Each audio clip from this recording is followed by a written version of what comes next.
palavra, ela surgiu quarta-feira. Quarta-feira passada eu estava tirando um tempo de jejum e oração, buscando a Deus. E essa foi uma manhã que eu li muito a palavra. E eu fui em vários textos, o Espírito Santo foi me levando a diversos textos, e eu fui caminhando pela palavra. E depois eu comecei a conectar esses textos, e eu pude perceber que a história de Deus com o homem é uma história que entre Deus e o homem sempre tem um altar. Eu pude perceber que todas as vezes que Deus chamava alguém, Ele também o chamava para erguer um altar.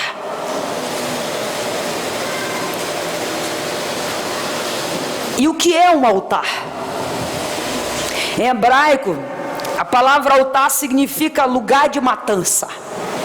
Em grego, significa lugar de sacrifício. Em latim, significa lugar elevado, plataforma elevada. Por isso, queridos, desde a remota antiguidade, o altar é um lugar elevado, é um lugar de sacrifício, é um lugar de morte, é um lugar de entrega, também um lugar de dor, mas também um lugar de recompensa. Amém, queridos?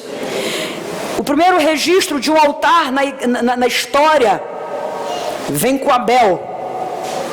Abel ergue um altar ao Senhor. E Abel estava dizendo ao Senhor: Senhor, a Ti eu dedico a primazia da terra. A Ti eu dedico o que eu tenho de melhor.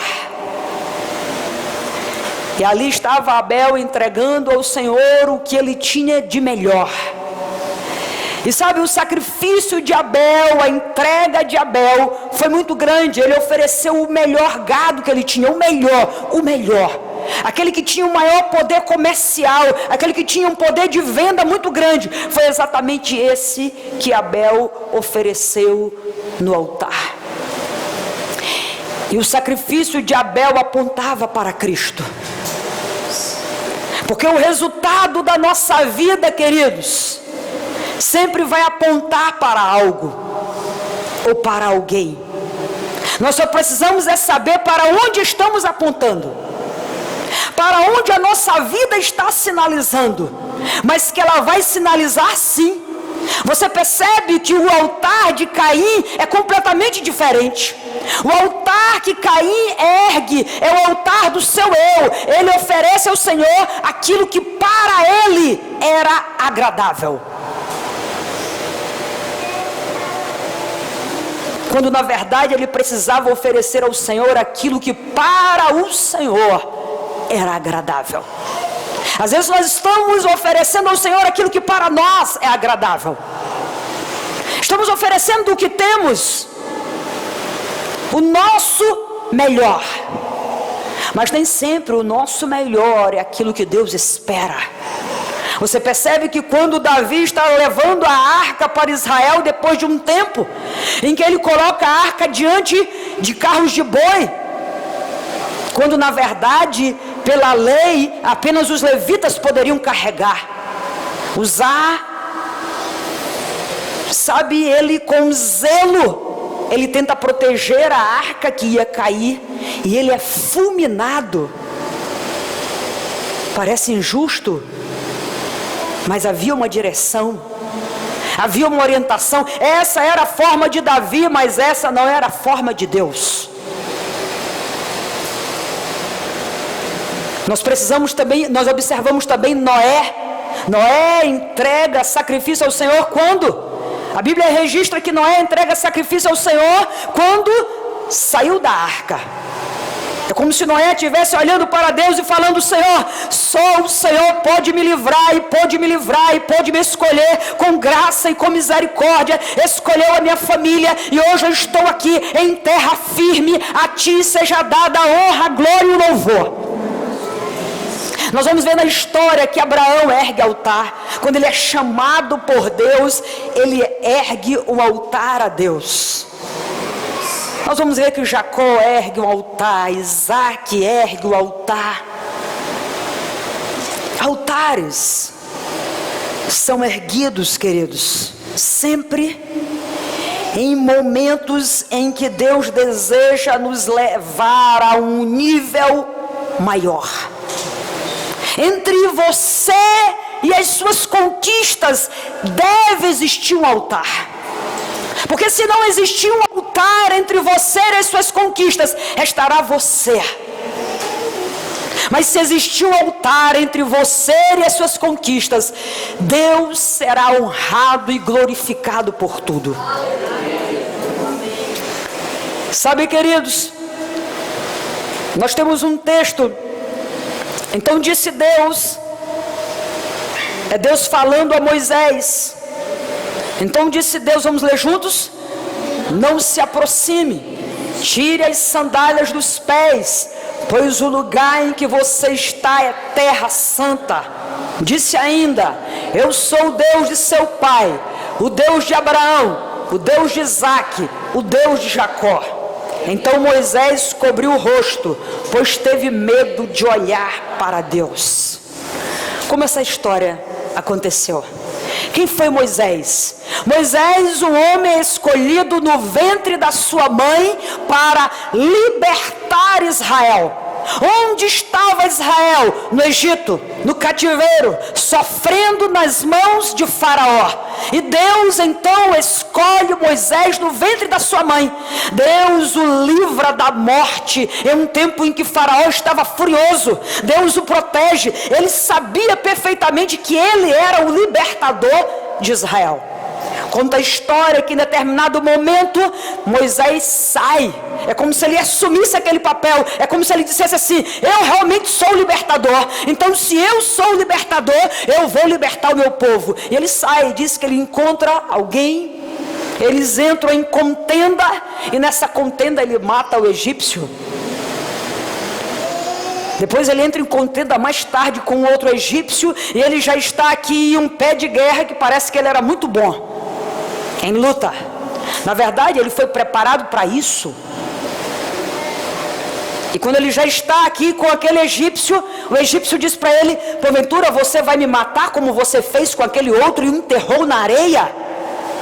E aí Moisés percebeu que ele estava em uma situação difícil, que aquilo que ele fez às escondidas alguém viu. O que faz Moisés, o libertador, aquele que foi chamado por Deus para libertar Israel? Ele foge, ele vai para Midian. E sabe, queridos, em Midian ele é muito bem sucedido. Quando Deus o encontra aqui, nesse texto que nós acabamos de ler, ele estava casado, com filhos. Joséfo conta que ele possuía fazendas, muitos gados. Era um homem muito bem sucedido. É como se Deus olhasse para a vida de Moisés e dissesse assim, Moisés, a sua vida está muito boa para mim. Eu quero que a sua vida seja extraordinária, Moisés. Sabe, queridos, quando Deus quer que a nossa vida seja extraordinária, Ele nos tira de um nível para o outro. Ele nos remove. Moisés estava vivendo muito bem com a família dele. Os gados, a família, esposo, os filhos, ele estava bem. Mas sabe o que adianta o homem estar bem, mas ele não está no centro da vontade de Deus? Às vezes nós estamos vivendo bem, queridos, vai tudo bem, nós estamos prosperando, crescendo, estudando em cursos, em faculdades, estamos avançando, prosperando. Mas sabe, queridos, isso só faz parte de um tempo da nossa vida. Nós não podemos de maneira alguma viver para nós mesmos. E Moisés estava ali já acostumado àquela vida. E quando Deus o chama, quando Deus o atrai naquela arca, naquela sarça ardente, e ele observa, ele já se aproxima de Deus. E Deus diz, não, Moisés, tire as sandálias dos seus pés, porque o lugar onde você está, Moisés, é um lugar santo. Diga santo. É um lugar santo. É como se Deus estivesse dizendo para Moisés, Moisés, o tempo chegou. O tempo de exercer a sua missão havia chegado, mas ele não poderia se apresentar sem entender que isso era um culto que precisava ser feito em total santidade. Tirar as sandálias era um ato de culto dentro da cultura oriental. Moisés estava prestes a governar um povo, mas antes ele precisava saber que isso não poderia ser realizado por intermédio das suas forças, das suas estratégias, dos seus métodos. Antes das conquistas, precisamos erguer um altar. Antes das nossas conquistas, nós precisamos erguer um altar.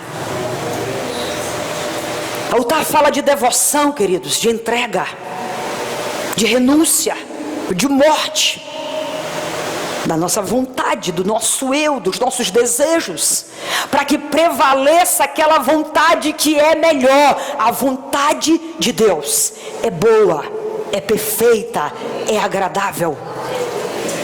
Talvez você esteja vivendo, ou estejamos vivendo como Moisés, muito bem. Moisés estava muito bem. Talvez você esteja muito bem. Deus quer te levar para o extraordinário. Aí ele diz: tire as sandálias. Santidade, pureza, entrega, renúncia. Antes de passar o Jordão, Deus exigiu que o povo se santificasse. Já não era mais Moisés, agora era Josué. E o texto diz: Josué ordenou ao povo. Vamos ler juntos? Santifiquem-se.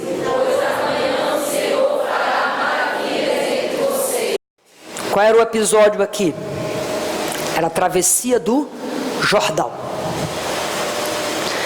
Todo aquele povo que saiu do Egito, eles morreram no deserto, a não ser Josué e Calebe e toda a sua descendência.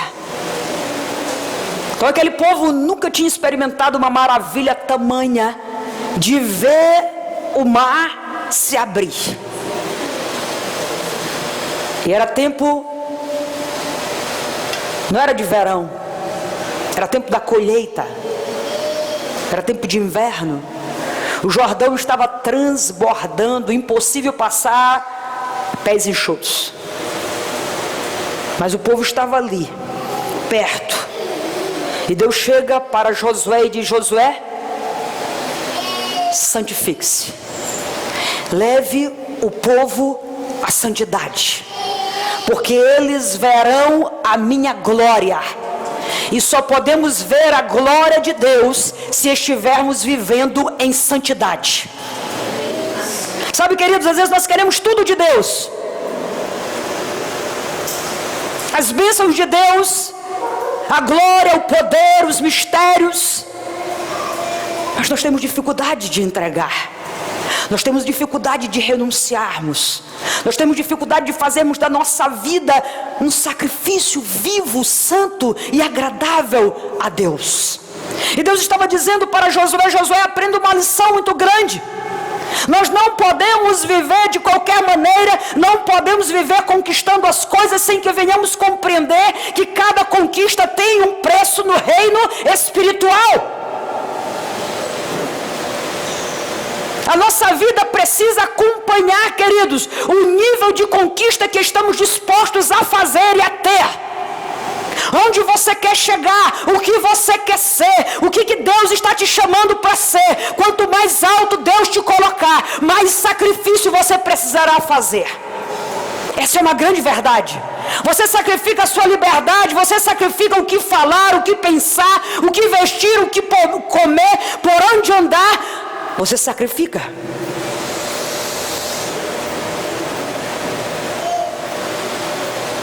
Se você quiser uma vida à toa, se você quiser viver de qualquer maneira, não queira viver uma grande história com Deus. Porque se você quiser viver uma grande história com Deus, Deus nos conduz a um caminho de entrega. Amém, queridos? Amém. Agora eu te digo uma coisa: viver essa grande história com Deus é extraordinário. Todos esses homens e mulheres que se dispuseram a viver essa história com Deus foram pessoas vitoriosas, prósperos. Eles passaram sobre a terra de uma forma extraordinária. Eles não viveram por viver, eles não fizeram as coisas por fazer. Deus era com eles. Eles eram prósperos em tudo que faziam, porque eles eram cativos a Deus em tudo que entregavam. Sabe, queridos, antes, a santificação significa uso exclusivo para Deus. Nós precisamos pensar se nós somos exclusivamente de Deus. Será que eu sou de uso exclusivo de Deus? Será que você é de uso exclusivo de Deus? É Deus que me usa, Deus que te usa, ou que nós é que usamos Deus? Santidade é separação. Santidade é ser diferente. Ser diferente é não ser igual. Sabe, jovem, Deus não te chamou a ser igual ao teu colega de classe. Jovem, Deus não te chamou a ser igual ao teu amigo de faculdade. Deus não te chamou a ser igual aos teus colegas, às tuas amigas de trabalho. Deus não te chamou para ser igual às rodas. Não, Deus te chamou para ser diferente, para ser sal, para ser luz, para viver de maneira diferente nesta terra. Só assim seremos igreja, só assim seremos relevante, só assim cumpriremos o nosso papel. Deus não nos chama para sermos iguais. Nós não podemos viver imitando o mundo. Precisamos ser bem diferentes do mundo. Nossa vida precisa ser uma inspiração para as pessoas. E para isso não precisa de idade, desde cedo, desde criança. Adolescente sendo uma inspiração. Josias governou com 8 anos. Daniel na corte babilônica pôde dizer não e no coração firmemente dedicar-se ao Senhor com a idade de 12 anos. Nós podemos sim ser separados, podemos sim ser santos, podemos sim ser diferentes em qualquer idade da nossa vida, em qualquer fase da nossa vida. E ser diferente, fazer diferença, queridos, é suportar as pressões do mundo. Quando o mundo te acusa, quando o mundo te apelida, quando o mundo te afronta, mas você como cristão mantém, porque você quer viver para o louvor da glória de Deus. Nós precisamos fazer com que a nossa vida venha valer a pena, queridos. Antes de Josué entrar em Jericó, Deus lhe pede santificação.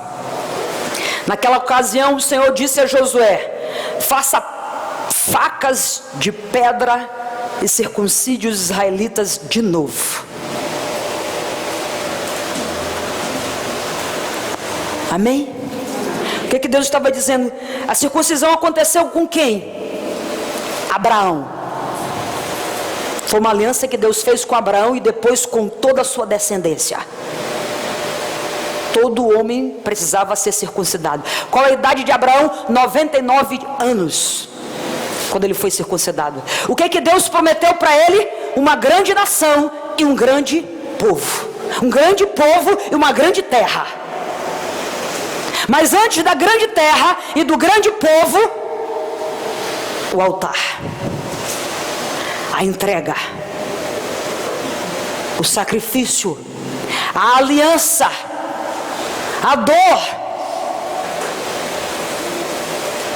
Deus estava dando para Abraão um grande povo. Deus estava dando para Abraão uma terra de perder de vista. Mas Deus disse para Abraão: circuncidasse. Antes das minhas e das tuas conquistas, deve existir um altar de entrega, o altar de renúncia, o altar de obediência. Abraão poderia olhar para Deus e questionar: Senhor, por que eu vou me circuncidar? Qual o sentido disso? Mas se você for estudar a ciência disso, você vai perceber que os homens, eles eram na verdade purificados e eles estavam imunes a uma série de enfermidades. Era Deus protegendo o povo, era Deus amando o povo, porque Deus nunca pede algo para te castigar. Sabe, Deus nunca te pede algo para ficar lá de cima olhando com sarcasmo e falar assim: olha, quero ver agora Leozinho fazer esse negócio aí. Olha aí, Espírito Santo. Olha aí, Jesus, essa história de Leozinho aí. Nunca, nunca.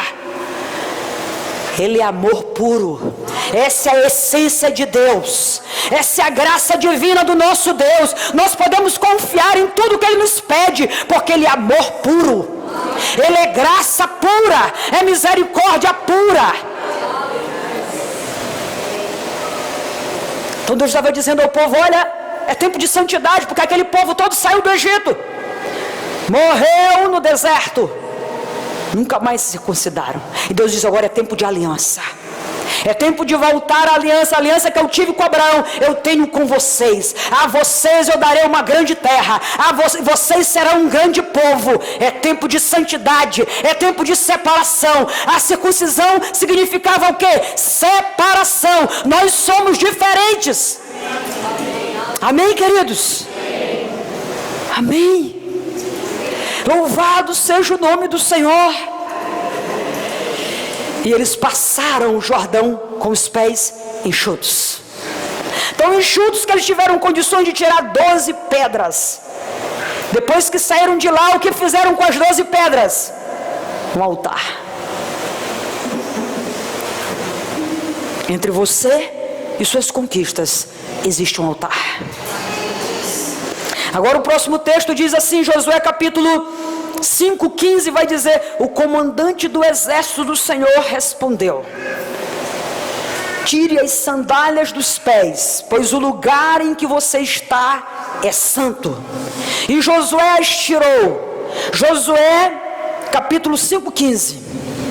Josué as tirou. Esse episódio acontece quando? Quando Josué está prestes a entrar em Jericó. Quem era Jericó? A cidade prometida, a cidade dos gigantes, a cidade intransponível em que os 12 espias foram ver, e que o relato que 10 fizeram era terrível. Apenas Josué e Caleb compreenderam que Deus era maior. Amém, queridos? Você compreende que Deus é maior? Amém. Então os teus gigantes, as tuas muralhas vão cair por terra em nome de Jesus, porque Deus é maior. E agora Josué estava diante daquela terra que um dia ele viu. Ele viu e agora ele poderia de fato conquistá-la. Existem terras que Deus tem para mim e para você, queridos. Veja e conquiste em nome de Jesus. Mas sabe de uma coisa? O anjo visitou o arraial naquela noite. E Josué estava no cume do monte. Ele retirou-se como comandante, como guia daquela nação, como comandante daquela nação mesmo. Ele se retira por um tempo a sós. E o anjo aparece para ele. É uma teofania ali, na verdade. É a figura de Deus. E Josué faz uma pergunta para ele. Josué diz assim: você vai lutar comigo? Olha a resposta.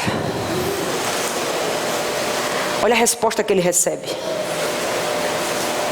Eu quero saber, Josué, é se você está comigo, porque eu luto pelo meu Deus. Você está com Deus?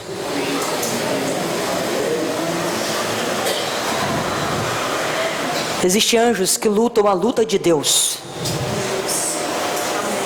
Nós estamos lutando a luta de Deus. Aquele anjo estava dizendo para Josué: Josué, eu que quero saber, Josué.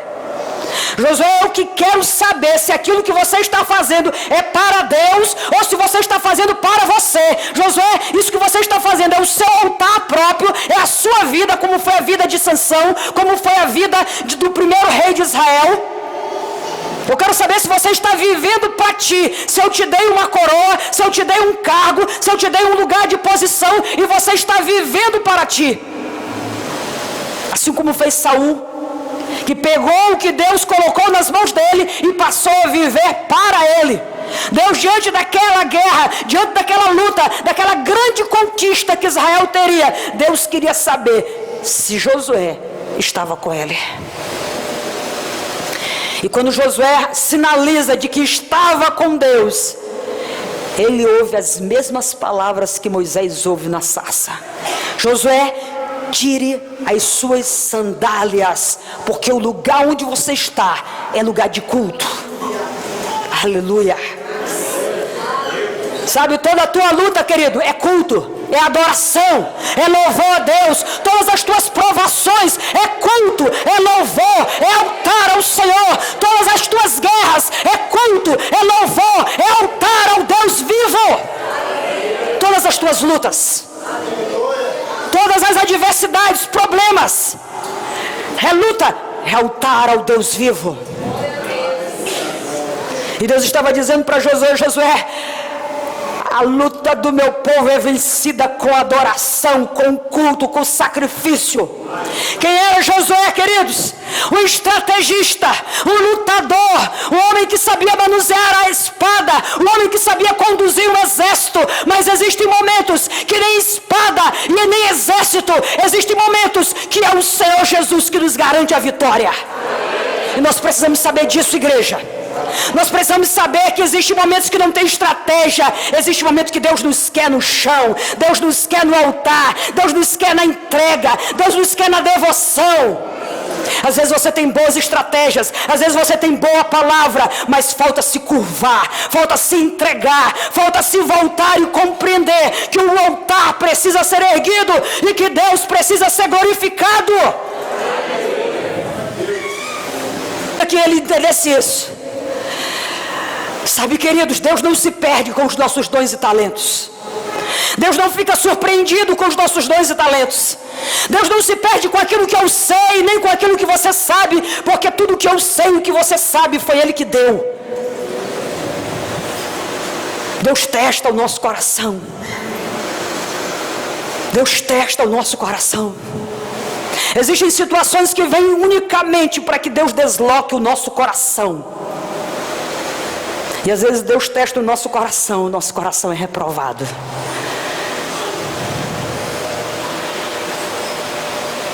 Josué estava no teste. Josué, como estrategista, olhou um guerreiro. Então ele disse: você vem lutar comigo? E o guerreiro pergunta: eu que quero saber se você luta comigo.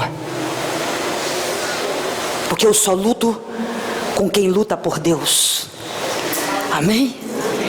Aí Deus disse para ele assim: agora, Josué, vai tirando essas tuas sandalinhas de comandante, vai tirando essas tuas sandalinhas de segurança, vai, te prostra, porque esse lugar é santo, essa guerra é santa, essa conquista é minha.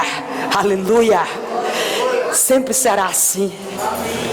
Sabe, queridos, uma aliança que não se submete à dor, a renúncia e ao sacrifício não é aliança. Antes das conquistas vem a entrega.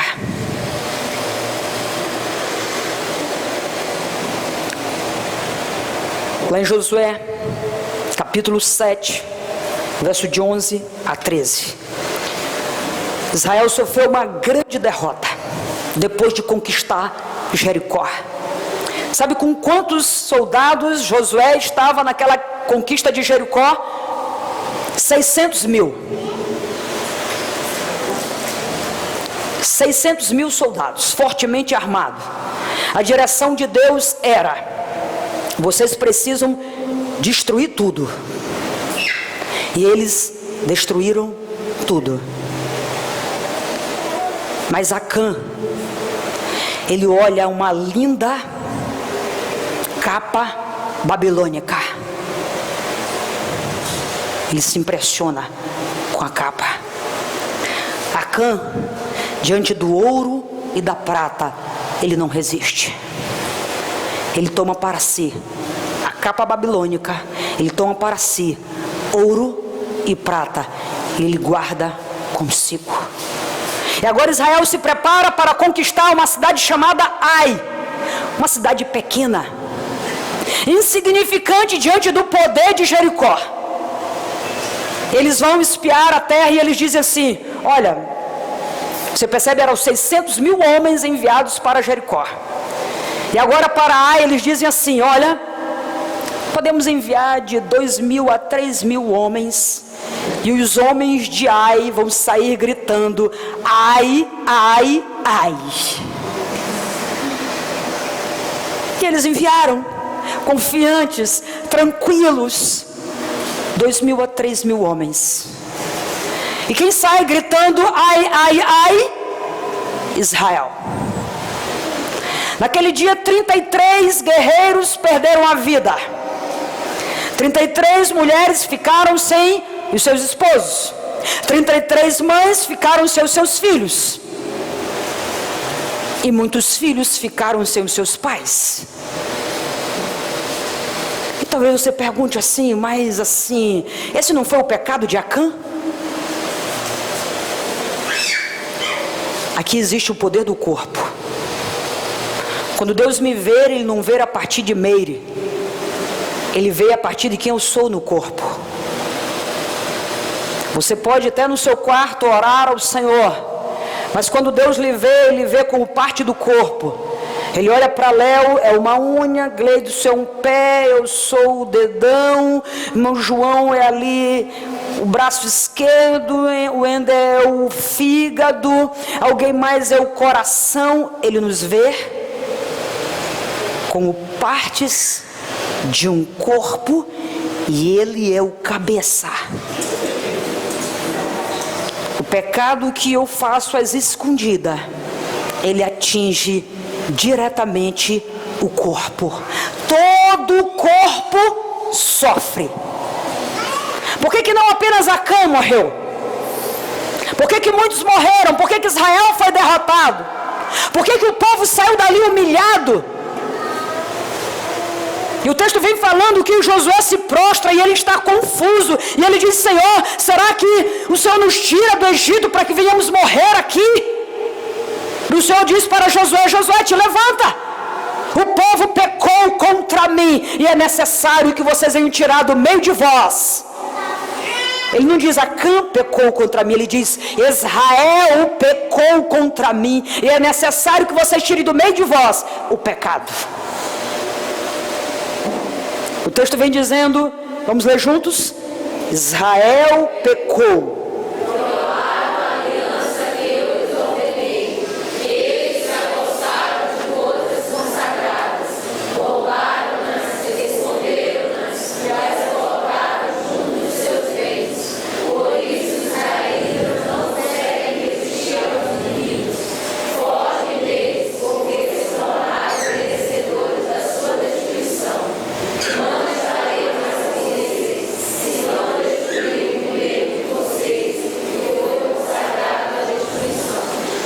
Queridos, nós somos um corpo.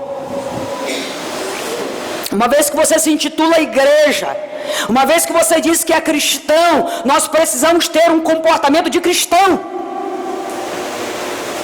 Nós não podemos falar que somos um corpo e ter um comportamento do mundo. Deus nos vê como corpo. Sabe, nós não podemos viver uma vida dupla. Nós não podemos viver uma vida em cima do muro. Ora nós somos consagrados e voltados ao Senhor, e ora nós estamos vivendo para nós os nossos prazeres e os nossos desejos.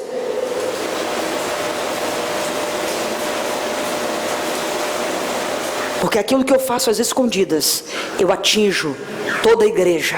O seu pecado me atinge, o meu pecado te atinge. Quando a gente vai para Coríntios, 1 Coríntios, nós vamos perceber que Paulo está condenando algo. Ele vem falando de um homem incestuoso. Mas quando ele se refere a isso, ele fala a igreja de Corinto. Porque Deus nos vê como corpo. Deus te vê como parte do corpo e Ele é o cabeça. Amém, queridos? Nós fazemos parte do corpo. Seu casamento, todo mundo se alegra. O baby shower, todo mundo vai e se alegra. O aniversário se alegra. No dia da morte, todo mundo chora, lamenta. Nós somos um corpo. Quando você conquista, todos conquistam. Quando você se perde, todo mundo chora. Nós somos um corpo.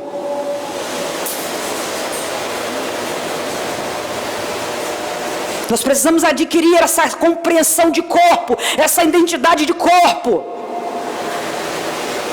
Esse individualismo deixa de existir. Essa coisa é a minha vida, é a minha história, ninguém tem nada a ver com isso. É verdade, isso pode acontecer, mas é no mundo. No mundo é assim. Mas uma vez que você se denomina um cristão, um homem e uma mulher que tiveram um encontro com Jesus, a nossa vida faz parte um do outro.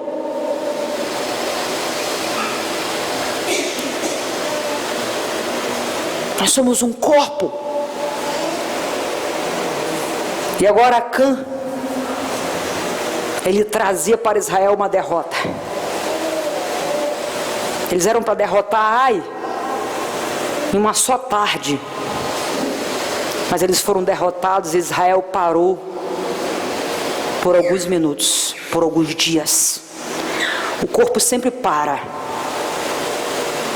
quando nós paramos para viver a nossa história particular e individual. Nós estamos atrasando o corpo muitas das vezes.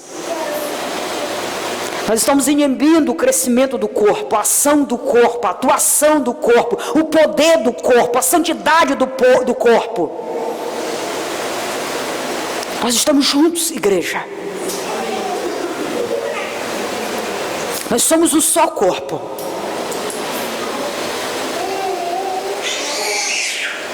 E o texto vai prosseguindo e vai dizendo: vá, santifique o povo. Diga-lhes, santifiquem-se para amanhã, pois assim diz o Senhor, o Deus de Israel: há coisas consagradas à destruição no meio de vocês, ó Israel. Vocês não conseguirão resistir aos seus inimigos enquanto não as retirarem.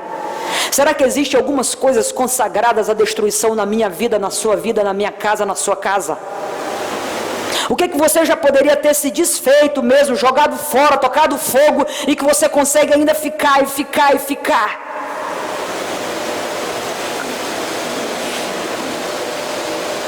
Existem coisas consagradas à destruição, coisas que já não fazem parte da nossa vida. Que coisas são essas? Tudo aquilo que já não faz parte da nossa vida como cristão, como nova criatura, como povo de Deus, como povo de propriedade exclusiva do Senhor, como nação santa, como povo amado do Senhor.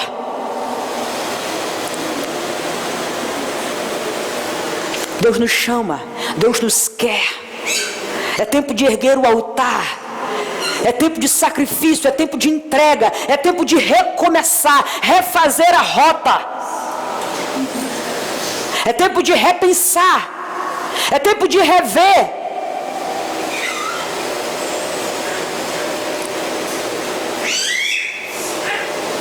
Sabe, queridos, eu li um texto no início, e agora que nós iremos começar a pregar. Vamos ler. Então,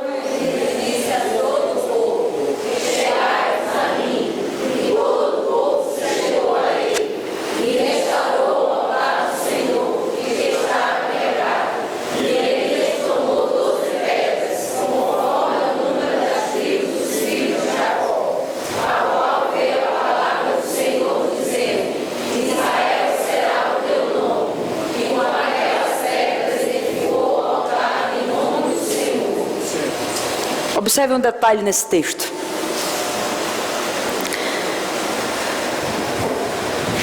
Tomou 12 pedras.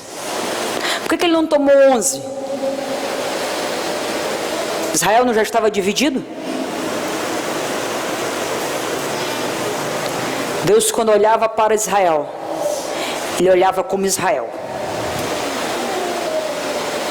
E a primeira coisa que o profeta é chamado a corrigir Israel era da divisão, da separação. Deus os via como 12, não como 11. Eles se dividiram em 11. Foi para um lado, reino do norte, reino do sul. Eles se dividiram, eles se quebraram, eles se perderam, eles abriram mão da aliança. Mas Deus estava dizendo para eles: quando eu faço aliança com alguém, a minha aliança é eterna, é única. Deus é o noivo, nós somos a noiva. A aliança é única, é completa, é inteira. Então o profeta Elias, ele chega e ele vai restaurar. Por que isso acontece aqui?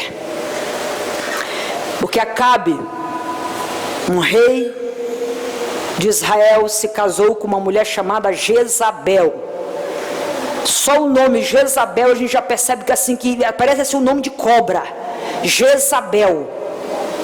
Parece assim jararaca, parece assim um nome assim de cobra já, assim um negócio assim já peçonhento.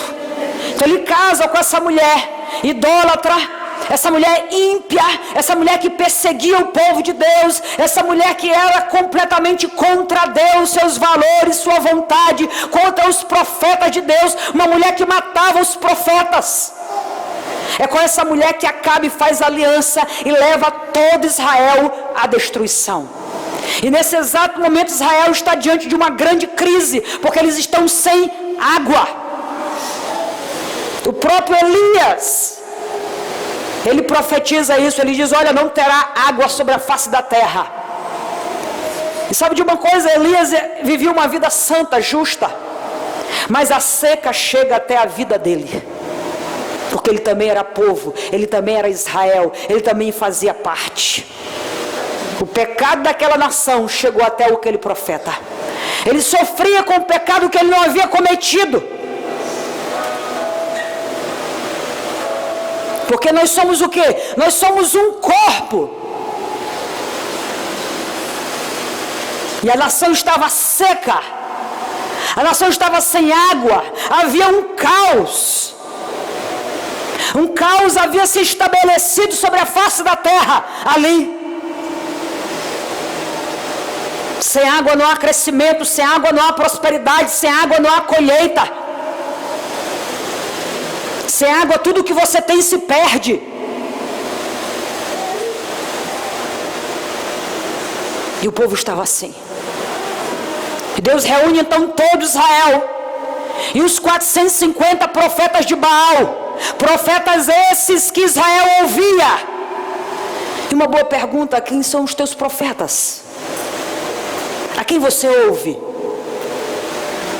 A quem você segue? Você vai e vem debaixo de que bênção? Israel se desassociou, se divorciou dos seus profetas. E eles agora estavam adorando outros profetas, servindo outros profetas, profetas falsos, que eles diziam aquilo que eles queriam ouvir. Elias reúne todos eles e os desafia e diz: olha, se Baal é Deus, faça um altar e que ele seja consumido, que fogo venha e consuma. Eles passaram o dia todo gritando-se, ferindo-se, machucando, e Elias desdenhando. Elias dizendo: olha, grite, de repente ele está dormindo. De repente ele vem ao vosso socorro. E eles gritavam, eles choravam. E agora Elias diz: o teatro passou. Venha para cá, Israel. Elias pegou 12 pedras, as 12 tribos de Israel, e ele reúne todas as 12 e ele diz assim: Deus quer ser glorificado pela nação inteira. Deus quer ser glorificado pela igreja inteira.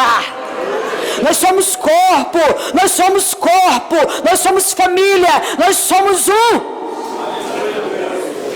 Deus quer ser glorificado pela igreja inteira. Aleluia. Glória a Deus. Ele reúne. E ele vai então erguer o altar ao Deus vivo. Sabe por quê, queridos?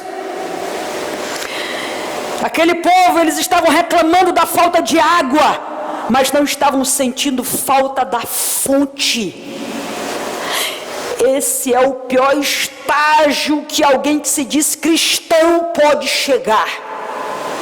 Ele sente falta das coisas, mas não sente falta de Deus.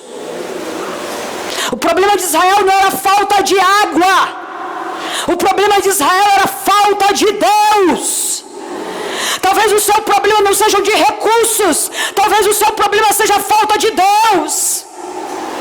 Falta da direção de Deus, da orientação de Deus, do toque de Deus, da mão de Deus, da palavra de Deus, da direção de Deus. Para muitos o céu se fechou como se fechou para Israel. Por que o céu se fechou? Porque aqueles homens voltaram-se para si, para os deuses que eles mesmos poderiam manipular.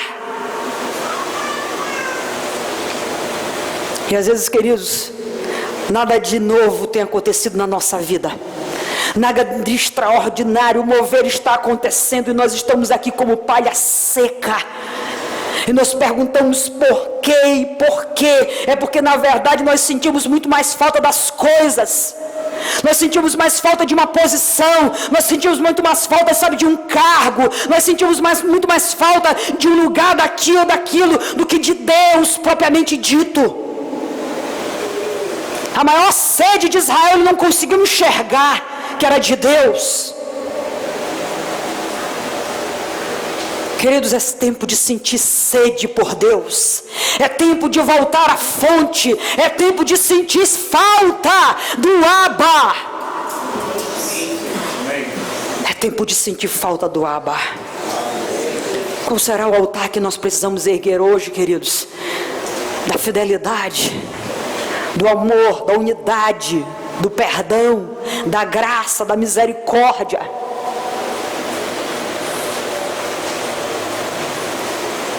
Nós vivemos uma vida fiel ao Senhor. Você é fiel nos seus dízimos, nas suas ofertas. Você é fiel com o seu esposo. Você é fiel com a sua esposa. Você é fiel para com os seus filhos. Jovem, você é fiel nos caminhos do Senhor. Adolescente, vocês são fiéis ao Senhor. Crianças, vocês são fiéis ao Senhor. Fidelidade ao Senhor. A entrega. Nós precisamos remover as mágoas, os ressentimentos, porque isso nos separa, isso nos divide. Nós precisamos aprender a viver como corpo que ama, que respeita, que zela.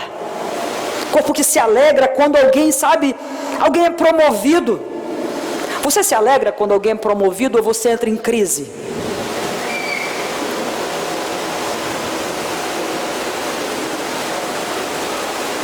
Às vezes, sinceramente, como pastor, às vezes eu entro em crise com algumas coisas, porque eu não sei mais nem como crescer com uma equipe. De verdade, queridos. Porque todo mundo que cresce é como se o outro também crescesse os olhos. Em vez de se alegrar, não, o número de supervisores estão crescendo, o número de pastores está crescendo, o número de líderes está crescendo. Sabe, às vezes nós não temos altar de sacrifício, mas nós queremos posição. Você se alegra quando alguém cresce? Você honra o outro. A gente precisa abrir mão da inveja. Abrir mão da inveja, das murmúrias, das reclamações, das indignações sem motivo algum. A gente fica indignado sem nenhum motivo. A gente está injuriado às vezes sem nenhum motivo. A gente não sabe às vezes com quem tirar uma foto, porque tem sempre alguém com inveja, tem sempre alguém reclamando. Às vezes eu particularmente não sei nem o que postar no meu status.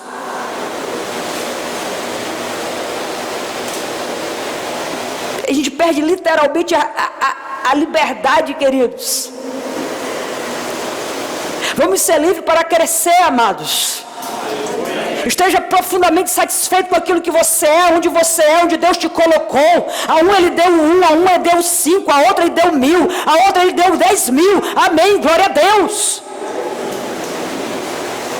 Eu espero que Ele me dê a liberdade inteira. É isso que eu espero do Senhor. É que Ele me dê os 19.000 habitantes que tem aqui. É isso que eu peço a Ele. É isso que eu espero. Mas se Ele não me der, amém, eu vou morrer feliz. Contentai-vos. Então nós precisamos abrir mão dessas coisas, queridos, que nos impedem de viver livremente, de caminhar livremente. Nós já falamos e já vamos repetir que tudo aquilo que a gente despreza é literalmente aquilo que a gente perde.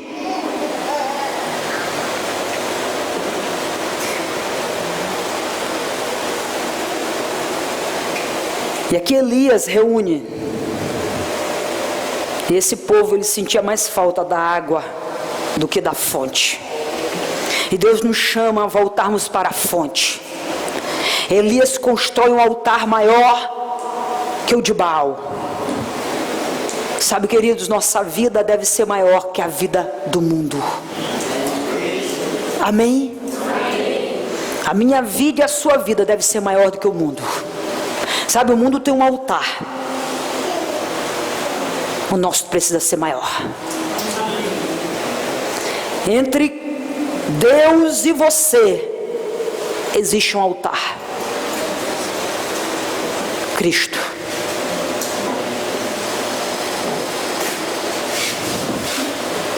Cristo.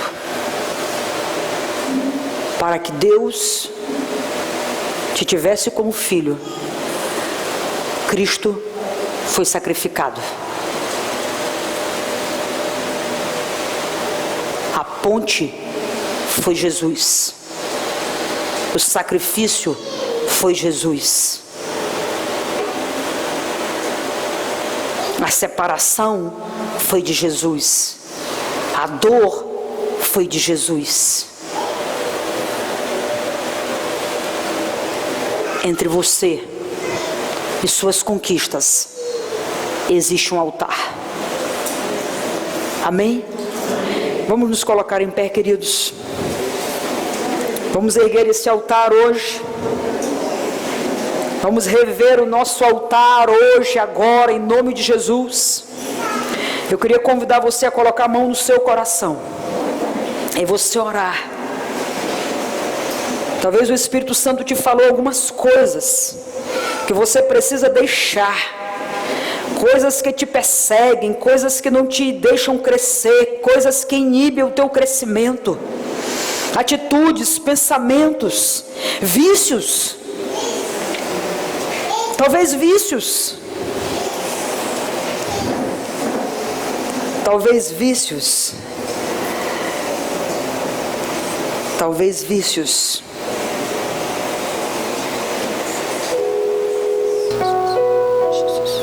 Com quem mais você passa o seu tempo é a sua prioridade. Com que mais você passa o seu tempo, você se torna parecido. Você já é parecido com Jesus. Nós já somos parecidos com Jesus. Nós nos tornamos parecidos com tudo que adoramos. O Salmo vem dizendo sobre isso, vai falando sobre isso. O sacrifício de Abel apontava para Cristo. O sacrifício de Caim apontava para ele, para os seus recursos, para os seus talentos, para os seus dons, para as suas habilidades. Isso foi reprovado diante de Deus. O sacrifício de Abel apontava para o Cordeiro de Deus que tira o pecado do mundo. Para onde a nossa vida aponta, queridos? Para onde a tua vida aponta?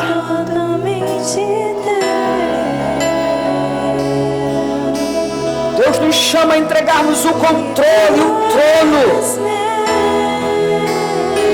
Deus deseja exercer total soberania sobre a nossa vida, controle sobre a nossa vida.